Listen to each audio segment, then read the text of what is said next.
So maayong buntag sa tanan. Salamat sa Ginoo sa matag usa nga niya diri o susama sa atong nadungog no ganina ato ang isiris ang ginatawag nga Kingdom Principles. So ang ato ang gitagag pagtagad kining the Beatitudes no. Og nanata sa ikaduha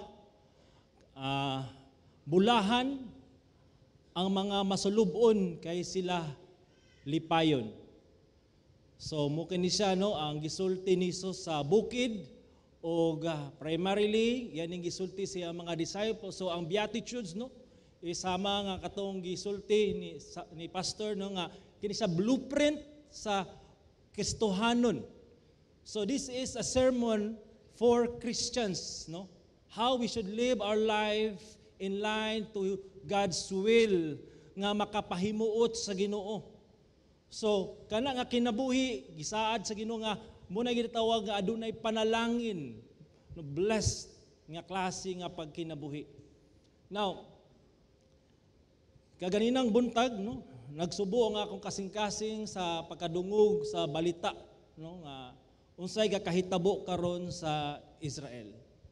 No, kung inyong basisaban sa inyo ha, nakadungog na nga ang Hamas nakasulod na gyud sa border sa Israel o aduna nay 300 or 200 kapin nga mga Israelites nga nangamatay, apil niya na ang mga mama, bata o apil sundalo daghang na-capture no sa mga jihadist o ang Prime Minister sa Israel karon nag-declare na og all-out war. Gira na gyud siya. Dili lang ni siya kanang retaliation lang, gira na gyud.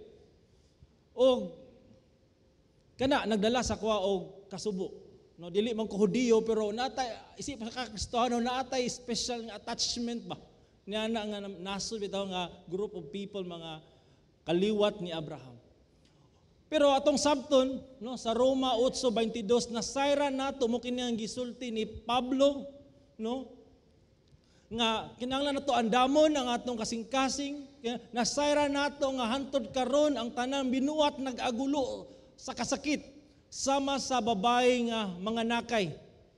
So magkaligid ang panahon, ang tuig. Of course naman gud ay saying no kanang we hope for the best.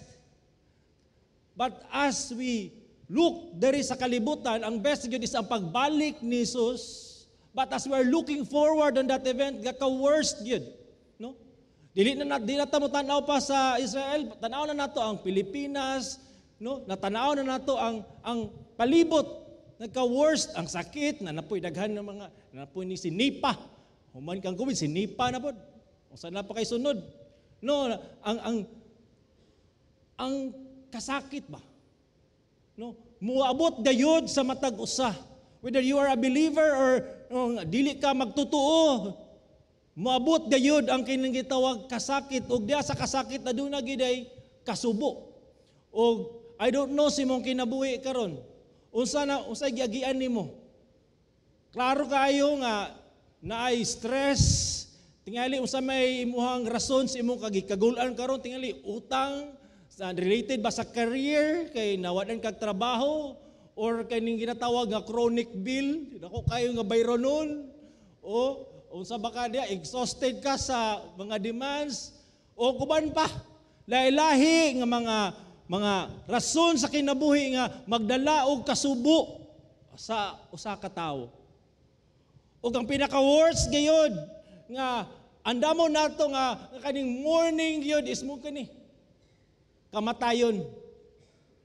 No kaning kasubo or kagulanan matud pa is mourning refers to a deep sense of sorrow or grief often arising from the pain of loss and suffering. Kung ikaw nahigugma, kung ikaw adunay pagbati, kung kana sa nga imong gigug mga presyo sima kung kana sa mawala si moa, naagyod ang kasubo. Ano koy kaila nga ilang pamilya, nagsubo sila kay ang ilang iro ni Panaw. Murag, grabe yun, kasubo yun. Lahi ra yun, no?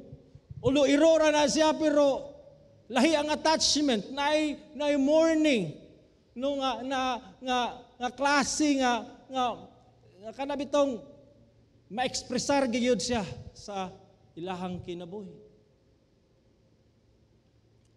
Og matod pa, no, kaning it means grieving and having sorrow of heart, usually being moved to tears.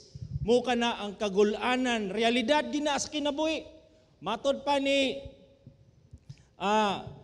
King Solomon nga naay time for everything, naay panahon nga magkatawa, naay panahon gyud nga mohilak jud ka. Naay panahon nga mataw, napoy panahon nga mamatay. Of course, when there's death, there is grieving. Naagayud na siya. Og karon kining gisgutan, no, ni Jesus sa Matthew 5:4, no, nga kaning klase nga kasubo, dili ning ginatawag nga natural kind of mourning nga matagamtaman sa tanan. Kini nga klase nga kasubo nga gihisgutan ni Jesus, no, nagdala ni siya panalangin. Adunay panalangin nga naka-attach sa tao nga nagmasub-anon o kani nga siya nga kaguol. Gi-refer ni siya ni Jesus sa usa ka tawo nga adunay relasyon diha kaniya. So, muna ang gisgutan ng mga panalangin sa mga masulubon. Mga panalangin sa mga masulubon. Now, naitulo kabutang lang atong tagad karon, no? Kagulanan nga adunay panalangin. Naguol sa iyang espirituhanong kawaladon. Kaduha nga punto, naguol sa iyang daotang buhat. Naguol sa pagkawalay pagtuo sa katawan. Okay, dive ta.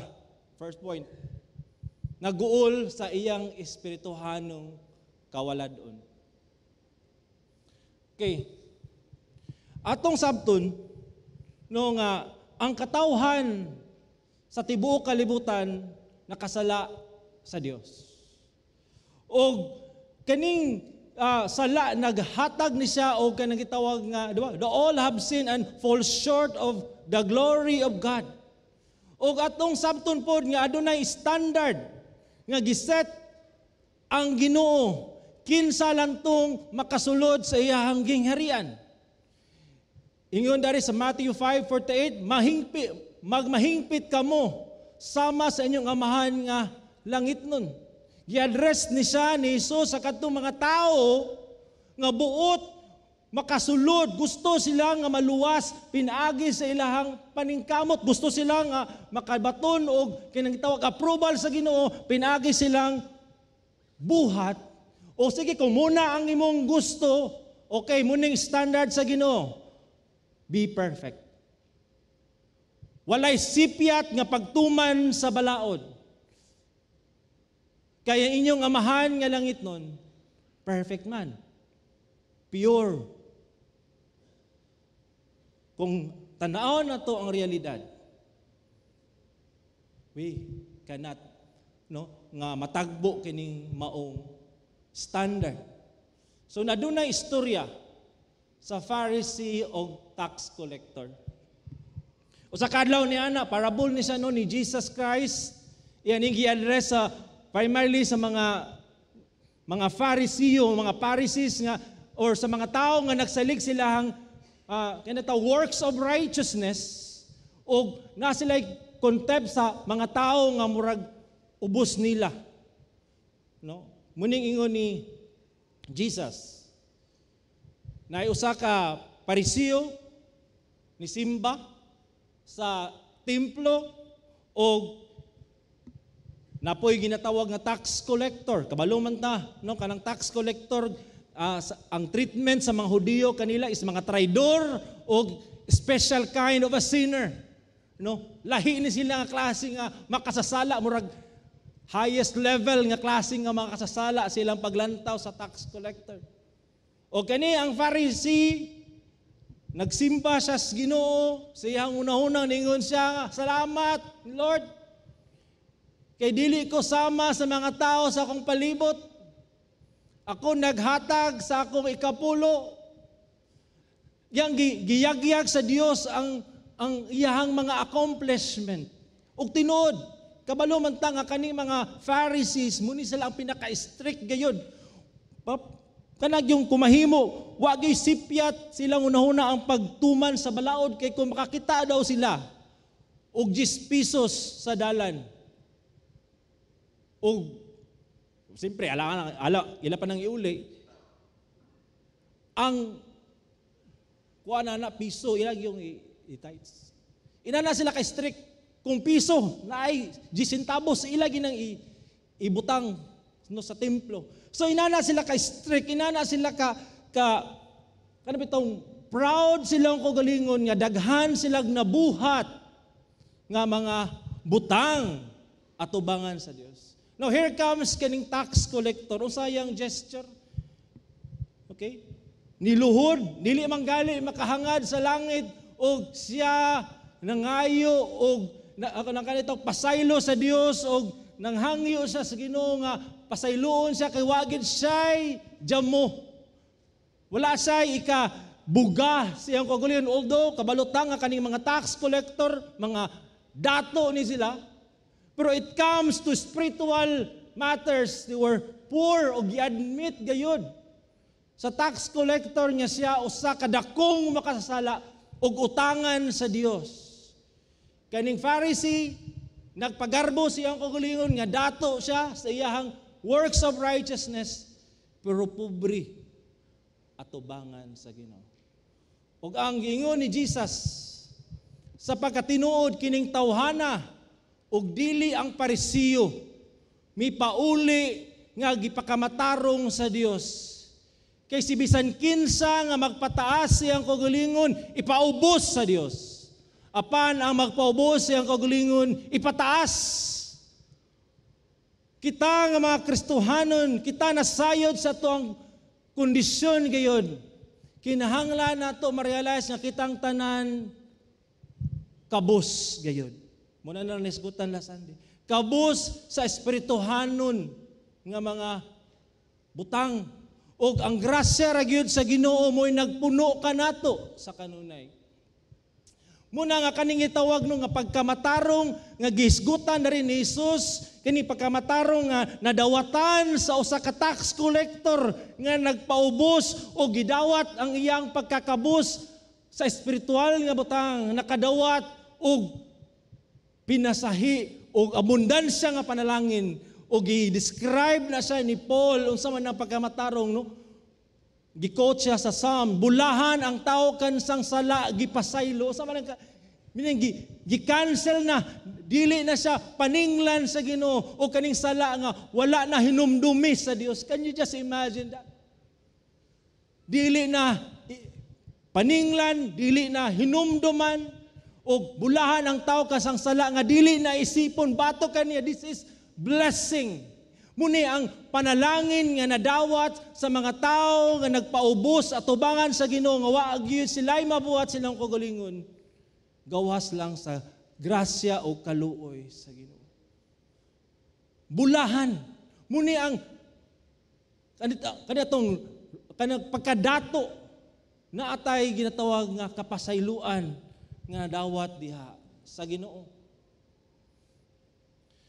Kailan man ni si Chuck Finley, usa ni siya ka billionaire, no?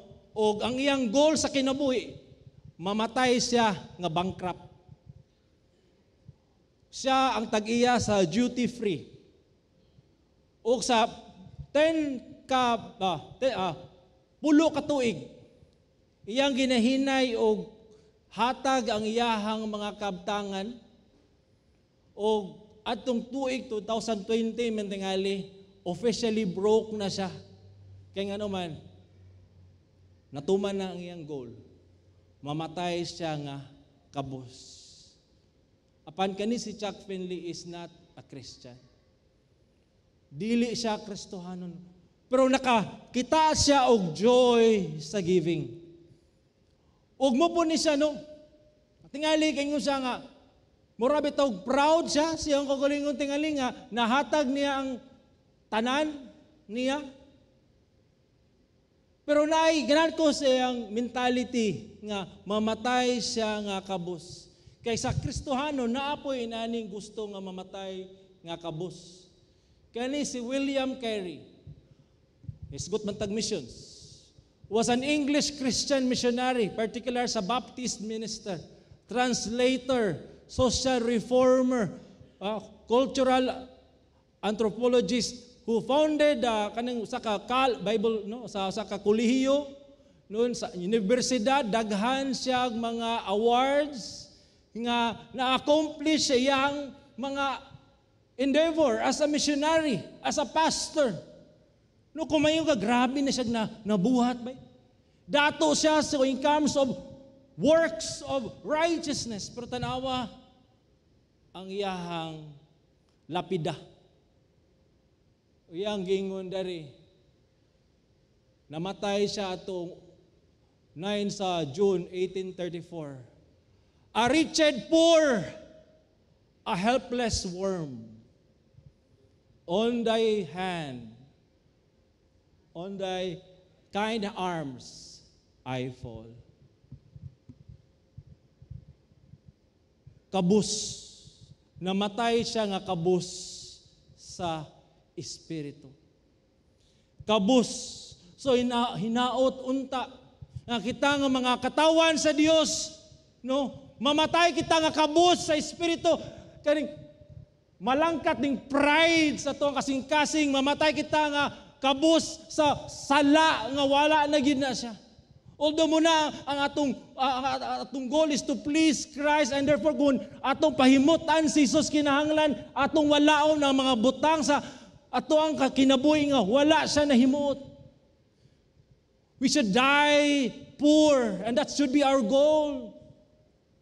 Muna siya ang atong goal nga kita mamatay nga pobre sa atong kaugalingon, o kung kana atong goal is we are rich in the Lord Jesus Christ. William Carey has that mentality. Kay mumpud ang ingon sa pulong sa Ginoo. Nga kita should deny ourselves. Denying ourselves is being poor.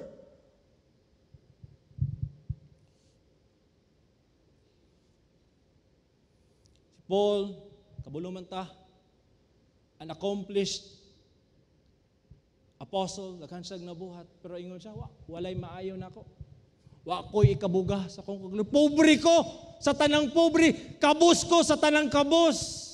Kay walay maayo ka nako, walay maayo nga nagpuyo ka nako, nga sa ato pa sulod sa akong unod kung ako lang. Way maayo nako. Kaning tanan nga nabuhat sa Ginoo ni. Dili ni ako walay maayo nako. I am poor. I am poor. C.S. Lewis ingon siya, until we discover in our personal experience our own spiritual bankruptcy and despair of our ability to do anything that will put us right with God, we will not turn to Christ in true faith. Kung wala pa sa itong una-huna nga kita kabus dahil sa Espiritu o walay mabuhat sa atong kaugalingon nga kusog, o kung nagunauna pa nga kaya pa nato, dili gyud ang tao muduol kang Hesus kay naa pa man. Ang naa niya, kinahanglan ang sa kakristohanon, no, sa ka tawo nga muduol kang Hesus kinahanglan i-empty niya ang tanan niyang mga gisaligan aron siya maluwasog. I-embrace lang gyud ang gibuhat ni Hesus sa cross. Muna siya ang being poor, o muna siya ang ato ang ginatinguha sa matag adlaw nga Lord, gikinahanglan jud nako ka Lord. Kay wa ko'y mabuhat kung wala ang imong grasya sa kanunay. Katong na magulanon sa espirituhanong kawaladon. Pagalipayon ni Jesus sa iyang pagkamadagayaon. Katong nag-uol sa iyang spiritual bankruptcy. Will find joy in Christ's sufficiency. Muna sa dapat nga ang tanan nga ato ang kalipay nga makaplagan lang gyud diha kang Hesus ug muna siya ang atong aim as Christians.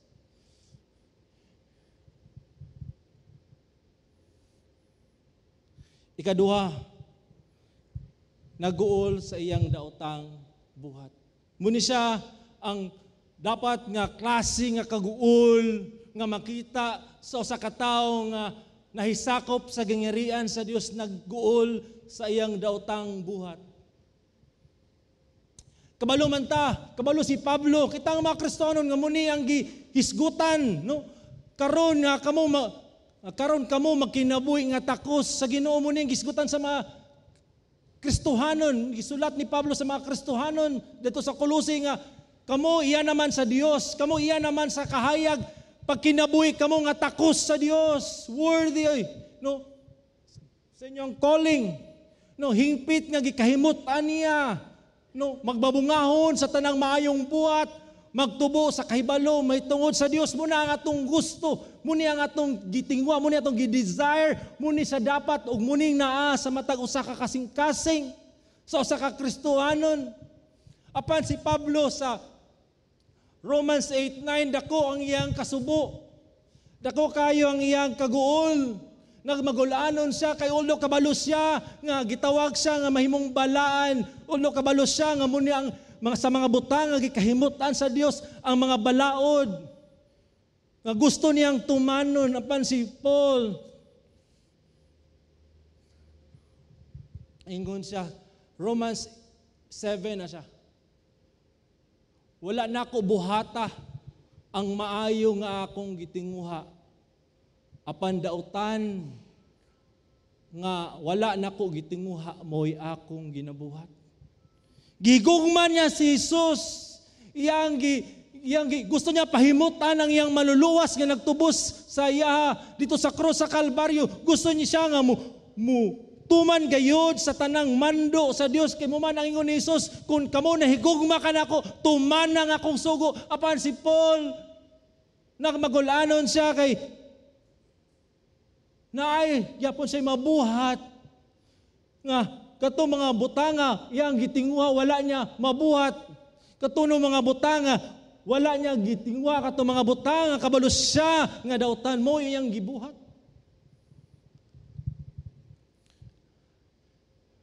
Kitang mga bana ato magining gihigugma nga atong asawa. Amen ba? Amen. Oh, amen gid. Amen gid. Amen gid ta. Pero nihilom gamay. Oy. Gigugma man ginato ni sila. Di ta gusto nga ato ni silang pasakitan. Kung mahimo gid ba ato tagaan gid og saktong pagtaga, di ba nga husband love your wife, kung mahimo ihatag ang imong kinabuhi para niya. Pero na istorya kami sa GCAP nami grupo ba kanami tong mga bike mi og anami nga adto ta dito sa Indahag, ruta dito sa kanami tong Kaumalan. So na usa ka bana, di na ko mention ngalan, nga kondisyon na kay siya. Kondisyon na kay siya. Nga paspas na kay musikad. Paspas na kay siya musikad og pagpasaka na mo dadto. Nya kaya ang asawa gusto lagi nga ma-healthy ba. Gusto siya nga kanapitaw maka-engage po bitaw og physical exercise. So tuod man pasaka na mi dadto sa kamanan, pasaka na mi dito sa Indahag kay medyo steep na siya dia, no? So, siyempre, kung bago pa ka, hinay gyud ang sinikaran.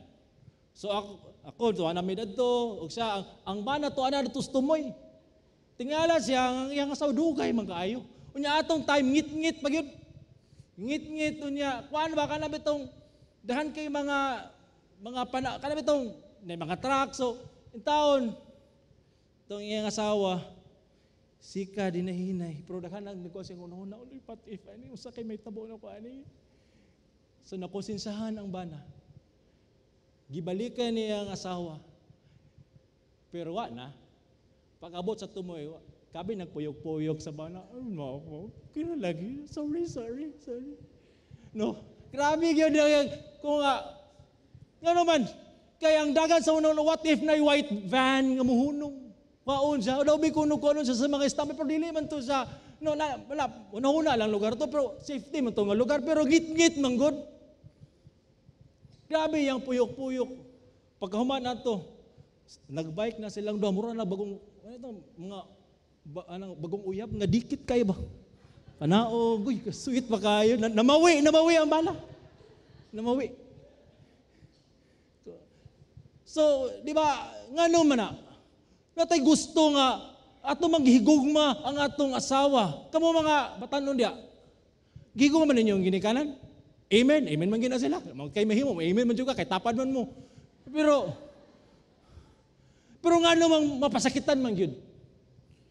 Pero kung mapasakitan nimo ang imong minahal sa kinabuhi, ang imong, nabay kasubo.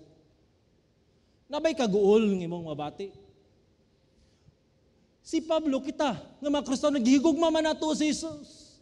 Ato ang tanan nga nato iyaman gikan, pero kung makabuhat ta og kining ginatawag nga dautan siya nga tubangan nabay kasubo. Muni siya no, ang I think ibati ni Paul ani nga time nga nagi kasubo siya kasing-kasing kay bisan pa nga iyang gihigugma ang iyang maluluwas, pero makabuhat gamon sa mga butang nga dili niya ganahan gusto, pero iya pamubuhat kitungod sa iyang flesh. Muna iyang ingon sa 24, 25, alaot ako nga tao, kinsay muluwas ka na ko, gikan nining lawas nga iya sa kamatayon. Salamat sa Dios nga pinagi kang Hesukristo nga atong Ginoo.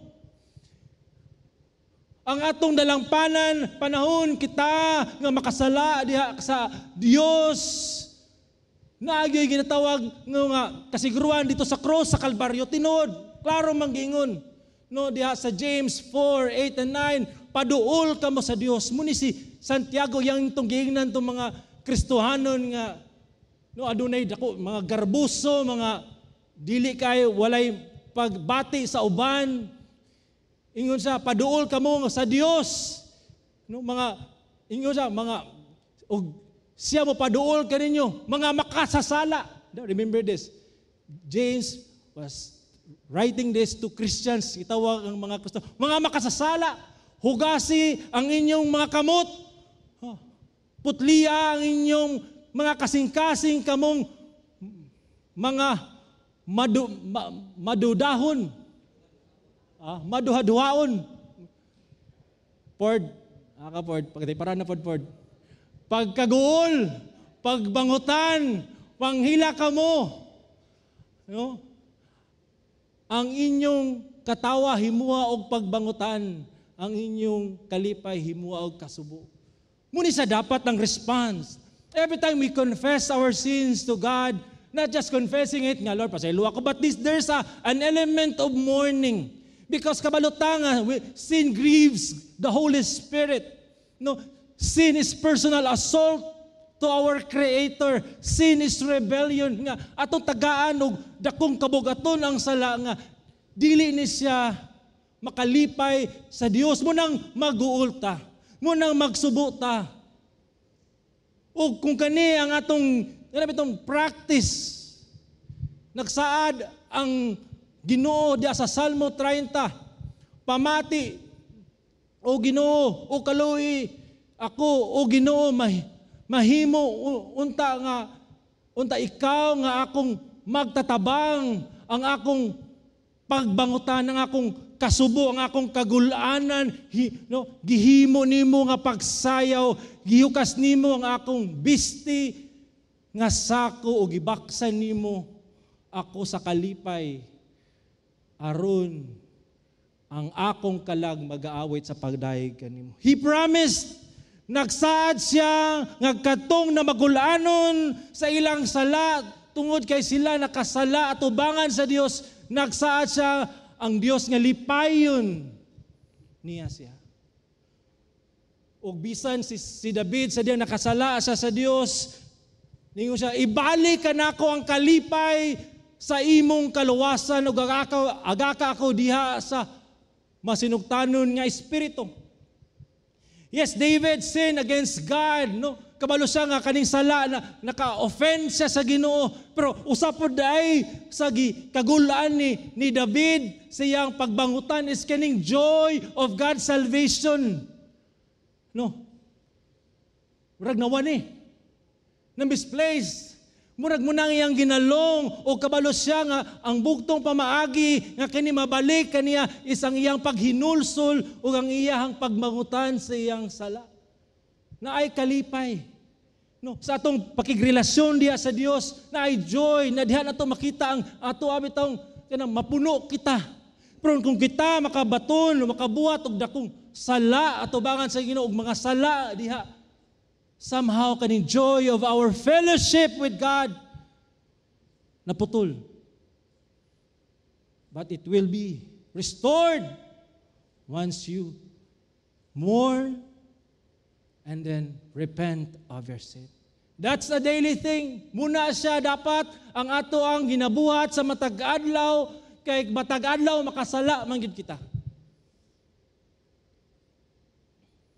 Kaya ingon sa 2 Corinthians 17, ang Diyos nun nga kasubo, musangpot sa paghinulsol, nga mudangat ngadto sa kaluwasan, ang kasubo sa kalibutan, musangpot ngadto sa kamatayon.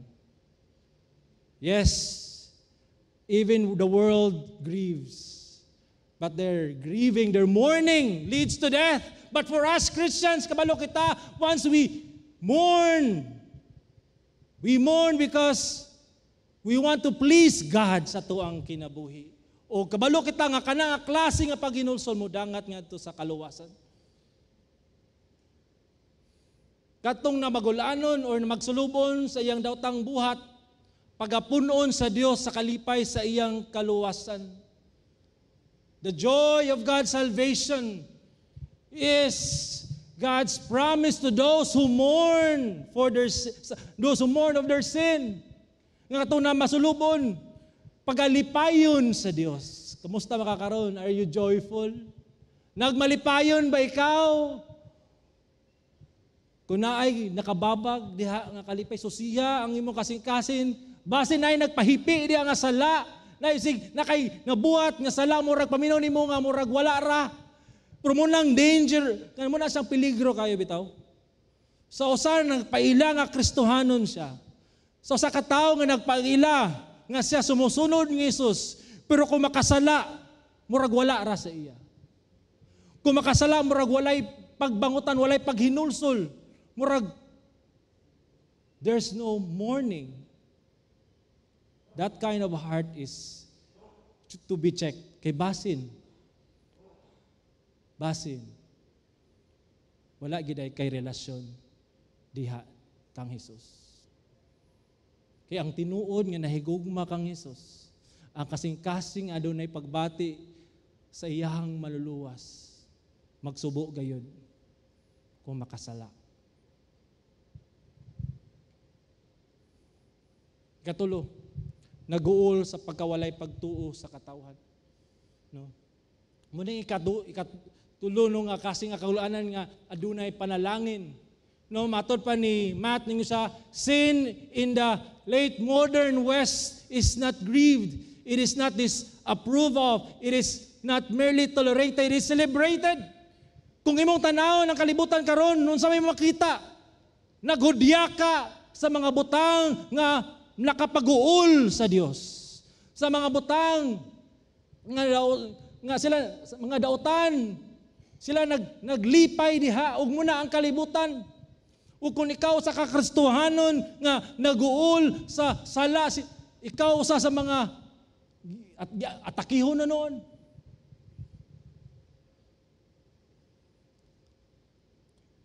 Jesus Christ muni ang gingon sa mga Hudiyo nga taliwala sa mga milagro, pagtulunan iyahang gibuhat, wala gyapoy pagtuo. Ingon siya, "O Jerusalem, Jerusalem, nga nagpatay sa mga propeta, nga nagbato sa mga pinadala nga na kanimo sa makadaghan. Gipangandoy nako ang pagtigom unta sa imong mga anak sama sa himungaan nga nagtigom siyang piso, ilalom siyang pakuapan, nagdumili kamo. Jesus Christ mourned for the unbelief of Israel. Muni, mo dari na to makita ang kasing-kasing ni Jesus nga aduna gid say kasing-kasing sa mga tao nga nangawala. Sa mga tao nga wala mituo kaniya. O bisan gali si Paul, ingon siya sa Romans 9:1-3, nagsulti ako sa tinuod diha kang Kristo. Ako wala mamakak sa akong tanlag, nagsaksi nini kanako diha sa Espiritu Santo nga dako ang akong kaguol sa ug walay paghunong nga kasakit sa akong kasing-kasing nya palabihon nako ang mahimong tinunglo gikan kang Kristo tungod ug alang sa kayuhan sa akong mga igsuon, akong mga kaliwat sumala sa unod. Even si Paul was mourning sa iyang mga kaliwat ang Israel. Dili lang tungod kay sila gisakit na ilalom sa kaulipon sa sala, kundi nagmourn yun siya kay ang iyang mga kaliwat unta nga naana diya ang templo, na ang balaod, naana unta ang privileges nga mutuo sa Messiah, pero wala. Paul was mourning. Naguol siya sa mga tao nga walay pagtuo sa Dios o nasa'y comfort gyapon. Aman gi kuha ni Paul ang iyang comfort. O adto siya sa balaang kasulatan.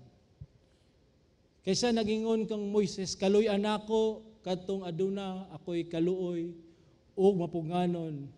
Mapaungaron ako ni adtong aduna ako'y puangod, meaning mercy. Busa wala kini mag-agad sa kabuton sa tao o sa iyang paningkamot kundili sa kaluoy sa Dios. Yes, naay mga walay pagtuo.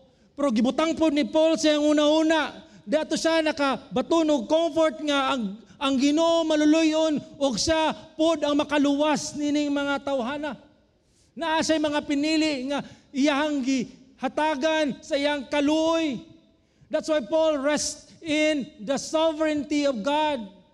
Mupo ni siya ang apit taon sa tungunahuna. Kabalo man kita nga naapod tayo mga parente, mga kahigalaan, mga kaliwat nga wa pagyudiha sa Ginoo.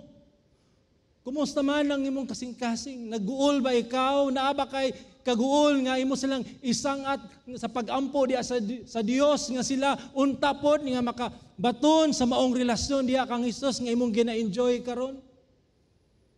Naa ba kay kasing-kasing sa mga katong katribuhan, mga lalaki nga mga kulor nga skin nga wala pa diha sa Ginoo? Muni sa dapat nganong ma-remind ta kanunay nga naagi tay role as Christians and be involved in missions because diha muni atong response sa ato kasing-kasing na magulaanon. We involved in missions. Paul, kadtong na magulaanon sa pagkawalay pagtuo sa katawan, makakaplag o kahupayan sa sobranong kaluoy sa Dios. Diyata, God is merciful. Kung ang imong bana, imong mga anak, wala pa'y pagtuo diya kang yes, mag-mourn ka pero rest in God's mercy. Kung gikaluyan ka sa Ginoo, na kayo hope na by God's grace and mercy, He will also bestow mercy upon your family as well. Rest in God's sovereign grace. God is merciful. God is able to save. Muna ta, diha ta, mu dut-dut diha sa Ginoo sa iyahang soberanong grasya. So how? Kabalo man ta nga God is sovereign when it comes to salvation. But God has given us the command to be involved in mission.